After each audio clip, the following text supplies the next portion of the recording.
All right, we up at Northwest Stadium in Landover, Maryland. We got the Washington Commanders at 4-11, welcoming in the Dallas Cowboys at 6-8-1.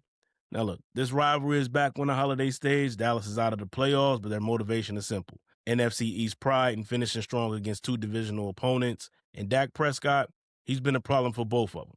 Dak is 26-4 combined versus Washington and New York in his career.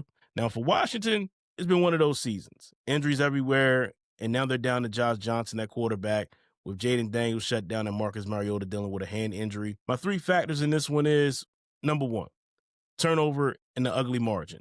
Washington's minus 12 in turnover margin in the Week 6 loss to the Cowboys, 44-22. They were minus 2.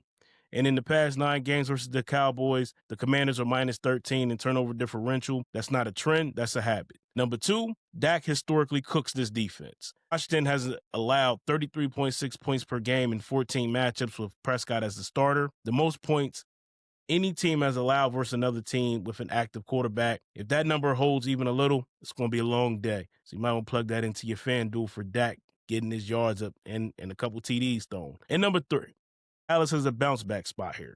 And Washington's defense has been giving it up. Dallas is coming off a rough one, 17 points and 334 yards against the Chargers, their fewest yards since the bye. But before that, they were rolling. And Washington's defense has struggled all year. They've also allowed 997 rushing yards and 9 rushing touchdowns over the past 6 games. So Dallas can hit you through the air and lean on the run. My takeaway in this one is Washington's offense hasn't hit 30 points since week 3. And now it's Johnson started. Meanwhile, Dallas still brings a top-level attack, 2nd in total yards and 5th in scoring.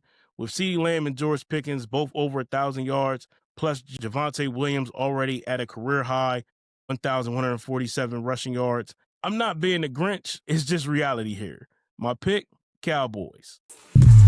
Thanks for checking out this episode of Game Time with Hubb.